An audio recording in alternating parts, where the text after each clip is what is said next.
ሰሞኑን ለሳሚ ማየት የተሳነው ነው ዘማሪውና ትራንስፖርት ላይ ሲሳፈር ተመልክቶት አዶናይ ቻሌንጅ እናድርግለት ምናምን ብሎ ይህን ቪዲዮ ተመልከቱት እስኪ። በጣም ልብን የሚሰብር ነው። ያለፍንበት ያለው መንገድ የሚያሳዝን ነው፣ የሚያሳይ ነው። እንግዲህ ቤተክርስቲያኑ ምን እንደሆነ አላውቅም። ቸርቹ ግን ከቸርች ውስጥ ሰዎች ፕሮግራም ጨርሰው ሊወጡ የሚታወቀው ዘማሪ ሳሚ በደጅ ላይ በጣም የነተበ ሸሚዝ ለብሶ በሚያሳዝን ሁኔታ እጁ ላይ የኢትዮጵያ 10 ብር ይዞ ከቤተ ክርስቲያን የሚያወጡትን ሰዎች ገንዘብ እንዲሰጡት እንዲመጸውቱት እየጠየቀ ያለበት ቪዲዮ ነው የተመለከትኩት። በመጨረሻ አካባቢ ላይ የሆኑ 2 ሴቶች ቦርሳቸውን ከፍተው ለመስጠት ሲሞክሩ ነው ቪዲዮ የሚያልቀው። ዛሬ የመጣሁት አንድ ነገር ላሳስባችሁ ነው። እንደ ኢትዮጵያ ቤተ ክርስቲያን ይህ ሰው ትናንትና መድረክ ላይ ማይክ ይዞ ሲዘምር የነበረ ዝማሬዎች ያጋራን ሰው ነው። እንግዲህ ምን አይነት እጅ፣ ምን አይነት ኃይል፣ ምን አይነት አቅም ከመድረክ ላይ ከአገልግሎት ማይክ ከመያዝ ወደ ልመና እንዳስገባው ተመልከቱ። ይህ ሰው ፊት ለፊት የሚቀመጥ መድረክ ላይ የሚያገለግል ነበር። በሂደት ግን ከመድረክም ላይ ወረደ፣ ከምእመንነትም ወረደ። ከዛ ደጅ ላይ ተጣለ። ደጅ ላይ የጣለው እግዚአብሔር አይደለም። የራሱ የሳሚ ድርሻም ቢኖር የሰይጣንም ድርሻ ቢኖር ደግሞ እንደ ቤተ ክርስቲያን ደግሞ የቤተ ክርስቲያንም ድርሻ ያለበት ይመስለኛል። ከዚህ በፊት ሳሚ በኢትዮጵያ ሙሉ ወንጌል ቤተ ክርስቲያን አገልጋይ እንደመሆኑ በቤተ ክርስቲያኑ በአጥቢያው የሥነ ምግባር እርምጃ እንደተወሰደበት ሁላችንም እናውቃለን። ሳሚ የሚያስቸግር አይነት የህይወት ምልልስ ውስጥ እንዳለም እናውቃለን። ቦሌ አካባቢ በተለይ ብዙዎቻችን አሻግሩን ብሎን ያውቃል። እኔ በበኩሌ መንገድ ላይ አግኝቼው አሻግሬው ቻልኩትን ልለው ሞክሬያለሁ። ከማለት ግን ያለፈ ነገር ልናደርግለት ይገባል። ገንዘብ ልጠይቃችሁ ወይም አንዳች ብር አዋተን እንስጠው ልላችሁ አይደለም። ይሄን ሰው በፍጹም ገንዘብ አይለውጠውም። እርግጠኛ ሆኜ ነው የምነግራችሁ። እንደውም ገንዘብ የሚጠፋበት ምክንያት ይሆናል ብዬ አስባለሁ። በቆሮንቶስ ቤተ ክርስቲያን የአባቱን ሚስት ወይም እንጀራ እናቱን በእርኩሰት የተገናኘ ሰው እንደነበረ ጳውሎስ ሐዋርያዊ ስልጣኑን ተጠቅሞ ከዛ ቤተ ክርስቲያን እንዳስወጣው ነፍሱ ለጌታ ቀን እንድትድን ስጋውን ለሰይጣን ሁሉ አሳልፎ እንደሰጠው መጽሐፍ ቅዱስ ይናገራል። ግን ጳውሎስ መለስ ብሎ ሁለተኛ ቆሮንቶስ መልእክቱ ላይ እንዳዘነለት እንደራራለት ደግሞ አስጠጉት፣ እቀፉት፣ አቅርቡት እያለ ለቤተ ክርስቲያኗ መመሪያ ሲያስተላልፍ እንመለከታለን። ቤተ ክርስቲያን የሥነ ምግባር እርምት መውሰዷ ትክክል ነው። ነውር ሲደረግ፣ አመፅ ሲደረግ እረፉ ቁጭ በሉ ማለቷ ማገዷ ምንም ስህተት የለባትም። ግን ሰዎች ተሰባብረው ወድቀው እንደ ሳሚ መንገድ ላይ እስኪለምኑ ድረስ ደግሞ መሆን የለበትም። ይህ ሙሉ ለሙሉ የቤተ ክርስቲያን ችግር ነው አላልኩ። የኛ የኔም የሁላችንም ፕሮቴስታንት ነን የምንል ኢትዮጵያ ውስጥ ያለነው የሁላችንም ኃላፊነት ይመስለኛል። ሳሚ የገንዘብ ችግር ብቻ አይደለም መንገድ ላይ ያቆመው፣ ስነ ልቦናዊ ችግር አለበት። ማለት ስነ ልቦና ጥቃት አለበት። ሰው ከማይክ ከመያዝ ከማገልገል በዚህ ፍጥነት ወደ መለመን ሲወድቅ አይምሮ ይጎዳል፣ አስተሳሰቡ ይጎዳል።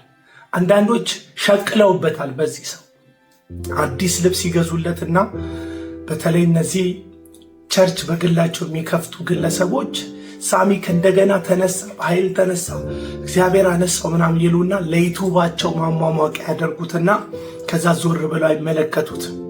የቻላችሁትን ያክል በዚህ ሰው ህይወት ውስጥ ጥረት ያደረጋችሁ ሰዎች አላችሁ። የእናንተን እንደው እንካምነት የለፋችሁትን ልፋት ዜሮ ለማድረግ አይደለም።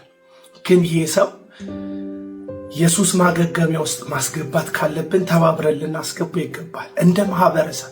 ምክንያቱም የዚህ ወንድማችን መውደቅ የጋራ መውደቃችን እንደሆነ መረሳት የለበትም። የዚህ ወንድማችን ፌል ማድረግ ከመድረክ ከውስጠኛ ከፊት ለፊት ቦታ ወደ ደጅ መጣል የሁላችንን ነገ የሚያሳይ መሆኑን መርሳት የለብንም። ስለዚህ ሁላችንም ይህን ሰው ፕሮቴስታንት የሆናችሁ ሳይካትሪስቶች ካላችሁ በስነ ልቦናው ዘርፍ እንድትረዱት የቤተ ክርስቲያኑ የሙሉ ወንጌል ፓስተሮች፣ መጋቢዎች ካላችሁ ተስፋ አትቁረጡበት። እግዚአብሔር ከእንደገና የሚያነሳ የሚያቆም የሚያበረታ አምላክ እንደሆነ መጽሐፍ ቅዱስ ይናገራል። የሳት አይመለስም የወደቀ አይነሳም ያለሽ ማን ነው? መጽሐፍ ቅዱስ ይላል። የወደቀን የሚያነሳ የሳተን የሚመልስ እግዚአብሔር አለ። አንድ በጣም ታዋቂ የሆነ የኦርቶዶክስ ዘማሪ ሰሞኑን እንደ ሳሚ ማየት የተሳነው ነው ዘማሪውና ትራንስፖርት ላይ ሲሳፈር ተመልክቶት አዶናይ ቻሌንጅ እናድርግለት ምናምን ብሎ ሰው ሁሉ እየተረባረበለን ነው። ያገለገለ የዘመረ ሰው አይደለም እንደዚህ ደጅ ላይ ወድቆ ተጥሎ ይቅርና የትራንስፖርት እንኳን አቶ ሲቸገር ስናይ እንደ አዶናይ በበጎነት ኢትዮጵያውያን ሁሉ አስተባብረን ልንረዳው ሲገባል በሳሚ ደረጃ ሰው መውደቅ አለበት ብዬ አላስብም። ሰይጣን የተሳካለት ይመስለኛል። የሳሚን ደካማ ጎን ተጠቅሞ የእኛን ተስፋ መቁረጥ ተጠቅሞ ቤተ ክርስቲያን ውስጥ ያሉ አንዳንድ ወገኖችን ተጠቅሞ ሰይጣን የተሳካለት ይመስለኛል። ማገዳችሁ ልክ ነው። አገዳችሁት፣ ግን እንደዚህ ሲሆን ደግሞ ልትረዱት ይገባል። አልረዳችሁትም እያልኩም አይደለም።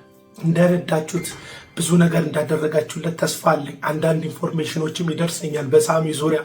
ግን አሁንም ተስፋ እንዳንቆርጥ ገንዘብ ብንሰጠው መጥፊያው ነው የሚሆነው። እኔ እውነቱን ነው መነግራችሁ። ተባብረን ግን የሱስ ማገገሚያ ውስጥ እንዲገባ ሳይካትሪስቶች እንዲረዱት፣ ደግሞ ፓስተሮች፣ መጋቢዎች፣ ወንጌላውያን አስተማሪዎች አብራችሁት የጸሎት ጊዜ አብራችሁት ቃል የማንበብ ጊዜ እንድታሳልፉ ከዚህ ሱስ ውስጥ ቀስ በቀስ የሚወጣበትን መንገድ እንድናመቻችለት እንደ ማህበረሰብ ነው ጥሪ ማቀርብላችሁ።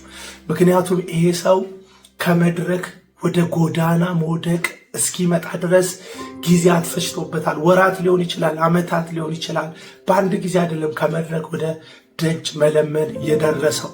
በሂደት ነው ሰይጣን እየገዘገዘ ሰዎችን አውጥቶ የማይጠቅሙ የማይሆኑ እንዲሆኑ አድርጎ ማሳየት የሚፈልገውም የሚያደርገው።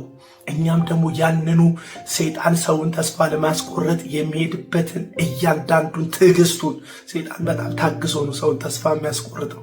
እኛም ያንን ትዕግስት ያንን መሰጠት አሳይተን ይህንን ሰው ከወደቀበት ወደሚነሳበት ወደሚከብርበት ዳግም አምላኩን ወደሚወድስበት ሙሉ ለሙሉ ተላቆ ወደሚወጣበት ነገር የአእምሮ ሕክምና ውስጥ የምትሰሩ ሰዎች በዛ ዘርፍ እንድታግዙት፣ ደግሞ ልብሱን መቀየር፣ ያለውንም ነገር መቀየር፣ መኖሪያ ቦታውን መቀየር፣ ከዚህ ከሱስ ከዚህ ከሚያስጠላ ህይወት የሚወጣበትን አዲስ ኤንቫይሮንመንት መፍጠር የምንችልበትን ነገር ብናደርግ እንደ ማህበረሰብ ጥሪ ያቀርብላችኋለሁ። ስለ ጌታ ብላችሁ ማለት ነው። ሌሎች በጌታ ስም እየነገዱ ሌሎች በጌታ ስም እያጭበረበሩ ተደብቀው ስማርት ስለሆኑ ብልጥ ስለሆኑ ጠረናቸውን አጥፍተው ሁሉ መድረክ ላይ የሚያገለግሉ አገልጋዮች እንዳሉ የአደባባይ ሚስጥር ነው። ሳሚ ከብዙ ሰዎች የባሰ ስላደረገ አይደለም አደባባይ ላይ የወጣው፣ መደበቅ ስለማይችል ነው። ድክመቱ አደባባይ ስለወጣ ነው። በዚህ የከፋ የሚያደርጉ ሰዎች አሉ።